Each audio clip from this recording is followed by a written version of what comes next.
Stan Ellis, candidate for the 32nd Assembly District Special Election. Thank you so much for joining us today. I appreciate it. Well, thanks, Jenny. I'm really glad to be here. Thanks for having me in. Of course, nice to finally meet you in person. You've been in Bakersfield for almost 50 years now. You've said that as a business owner. I think many people here are familiar with you, but for those who aren't, if you can introduce yourself for them. Well, thank you, Jenny. First of all, I moved here in 1975, and I had a job in the oil field. And so then I've ended up over the last 50 years with 5 children and 20 grandchildren, and they're all amazing. And I love Kern County, and I love the Central Valley. The Central Valley has been, I've been from Tulare to Ridgecrest and Taft, and we have an incredible community. I think a lot of people really categorize you as an inventor and a really successful businessman locally. So can you quickly summarize kind of the different areas you've touched on and how you've been able to find so much success here? Well, first of all, I learned a long time ago that success is directly proportional to effort. So the harder you work, the more successful you are. But breaking out in the oil field and then learning chemical process, a couple of things, for example, I took, in my chemical process world, I took tumbleweeds and extracted organic acids to make an organic pesticide, and then as a fun thing, I took the pulp left over and made tumbleweed whiskey. But I like solving problems, so the reason I did that, we were loaded with tumbleweeds on the ranch, and we had to wait for a burn permit, and I didn't want to wait, so I took and found out that we could solve a problem. So we did, and that's my whole life has been based on solving problems. I've been quantum physics on a quantum physics lab. We work for the Department of Energy, Department of Defense, building encryption systems and networking systems. We have the first commercial network in Chattanooga, Tennessee at Electric Power Board. We have contracts with the Department of Defense. So, and then also in the chemical process world, we deal in the wine industry where we take some of their waste products into commercial products that are edible. So it's kind of a broad spectrum from, again, quantum physics to chemical process.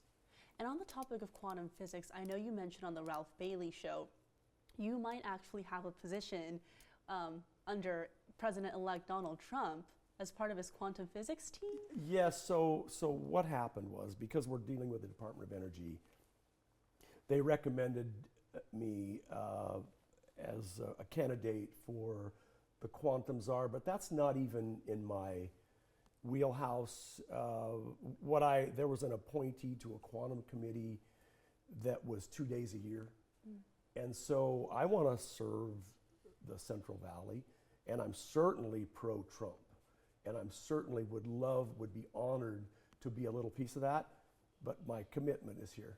Okay, so I mean, we might be getting ahead of ourselves here, but if you're in the position to have to choose between the two positions, would you stay with the state assembly? This is my home, this is where my grandkids, this is where my children are, this is my infrastructure, my companies are here. I don't have time, and I really, again, I just would love a couple days a year, but certainly not. I want to focus on Central Valley. And so focusing on AD 32, you and I have been talking about your potential candidacy for a long time now, and you've made it official once the governor announced the special election dates. So what were those behind the scenes conversations, Stan? How did you decide that you really did want to succeed now, Congressman Fong? Well, I had some conversations with Congressman Fong and Shannon Grove, and a lot of our leaders that have endorsed me, and I asked, what do you think about me running? And they thought I would be a great candidate.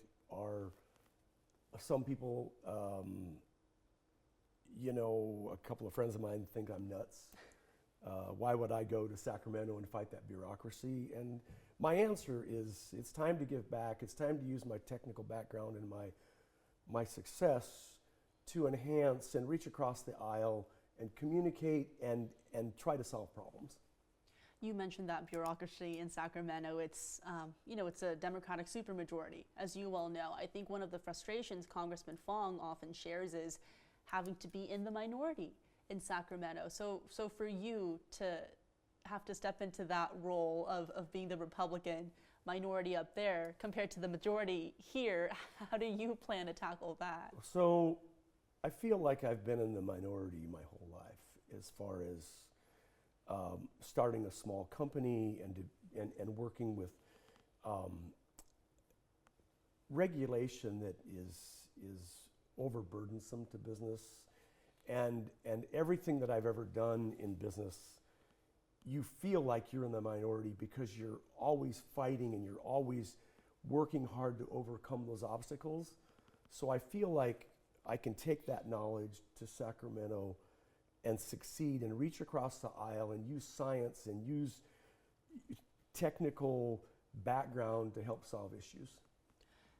I know there are many different issues that you would want to help solve with your background, but what's the biggest frustration you have with Governor Newsom and Sacramento politics as it is right now? I think three issues stand out the most. And number one is we need critical infrastructure for water, and we need clean water and sustainable water to our families and our farmers. And I don't feel like we've accomplished that. And I think that there's a lot of work to be done in that area. The second, oil and gas, for example. We were making 450,000 barrels a day in California to our local refineries 10 years ago. We're making 168,000 barrels today. We're importing that oil with number 6 crude oil burning through these engines. We talk about emissions. They're putting out a lot more emissions. California is so clean. We have an opportunity through supply and demand to lower gas prices. When you start lowering gas prices, you bring water in and you get cheap water, you lower food prices. Gas prices, food prices, they're an enormous burden on our working families today. We need to get our check. We need supply of oil to drop the price. We need water to drop the price of food. And so you mentioned you wanted to use science and your expertise, your background there, to actually bring about these changes. So what exactly is it that you would propose when you're in Sacramento? Is it changing certain infrastructure, or when you say you want to use that scientific knowledge, what would that look like? Well, first of all, to that point, water, we need more reserves of water. Instead of spending $128 billion on a rail that goes nowhere, high-speed rail, why aren't we putting that money into water infrastructure that will ultimately lower the price of food to families?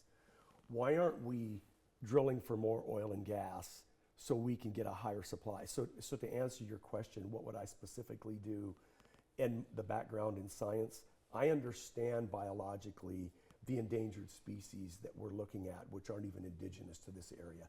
And that's a federal problem, but it also can be related to the state to help get us more water. We need more water infrastructure. For oil and gas, let's talk about emissions. Everybody complains that oil's dirty. Well, cosmetics, the tires that you have on your car, almost 80% of the products that we live with in this world are derivatives of oil and gas. So if you want to shut off oil and gas and you don't want to drill, then you shouldn't wear cosmetics. You shouldn't drive a car, especially an internal combustion car. So I guess I get a little excited when I start talking about this, yeah. but it is my passion. So science can help us drive common sense, which they're lacking in my opinion. How do you plan to partner with many of our existing lawmakers? I know you mentioned Senator Shannon Grove. You had conversations with her about your candidacy, but we also have Senator Melissa Hurtado up there, Assemblywoman Dr. Jasmeet Bains, and maybe even yourself in the next couple of months. So what are kind of the partnerships with our local lawmakers? So I really look forward to interfacing with them. I've talked to Jasmeet about the fentanyl crisis because she asked me to look into a first responder safety and how we mitigate carfentanil, which was one of the most potent drugs we've ever seen. And why does every law enforcement person have to carry the little thing that I can't remember the name of it, but you basically carry this inhaler if you get sick, basically, or get fentanyl poisoning, you can, I'll think of the name in a minute. Narcan? Narcan, Yeah. that's it. So then we looked at doing a spray of some sort that would knock all that down. We looked at microscopy. We looked at several technologies, and we're still looking at that for Jazz Meat. So I commend Jazz Meat for looking at trying to help our first responders. So anyway. Yeah, and I think that's the interesting thing. I don't want to get, obviously you're in the field of politics now, but I mean, you've heard of the term valleycrat, right? Like many of our own Democratic lawmakers are very much Democrats unique to the Central Valley, right? Sure, they identify as that party, but they care about oil, they care about crime, they care about water as much as your typical conservative voter would. I feel like that's what we have in common, and I think we have mutual ground, and I think there's a lot of opportunity. They're already, look, what do we not get? We all want clean air. We all want great education. We want sustainability in water. We want all the things in life that make our life comfortable. What do we not get? We should be working together. And before we talk more about party politics a bit, Stan, when it comes to issues and your priorities, is there anything I missed? Well, certainly, I talked about water, I talked about oil. We have rural hospitals that are in dire straits. We have crime, and when someone can walk into a business and take things, we need more law enforcement. We need to enhance our law enforcement. I talk to Donnie Youngblood all the time, and his needs are, we need more people on the streets, and so we need more officers.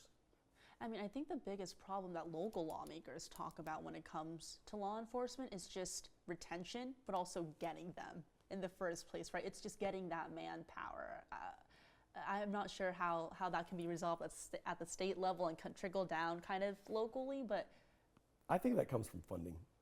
And I think that, Donnie's got a really good handle on that, how he would handle it, and I would really defer to him. Okay, alrighty. And you at the state level would be more than happy to partner with the sheriff to... Oh, absolutely. Okay. Yeah. Okay. And Sheriff Donnie Youngblood is one of your many high-profile endorsements. I mean, honestly, wow. Just being involved in politics here, having 4 of 5 supervisors, the sheriff, the district attorney, all of our congressmen and more coming out in support of you. Stan, what does that all mean for your candidacy? What does that say about you? First of all, I am extremely honored because I'm just a local working guy, that grew up on a hog farm, that worked 7 days a week to try to make it, and then I fell in love with science. And they're all friends of mine because I've been here so long. So it's, and we know each other, and we know what each other stands for, and I think that it made it easy for them to endorse me, and it made it easy for me to have the conversation because I know them all. Are you the Kern County Republican candidate? I would say so. Okay. Yes. And I haven't been able to talk to Kathy yet about the race, but I'm not sure if you've been talking with the Kern Republican Party about an endorsement. I have not yet. Okay. But just again, based on all the individuals that have endorsed you, I feel like I wouldn't be surprised if they came out in support of you. How competitive do you think it could be within the local Republican Party? Because I think your party knows better than anyone to not split the vote. I don't know. I don't know what they're thinking. I only know that I have these endorsements, and that's what they're thinking.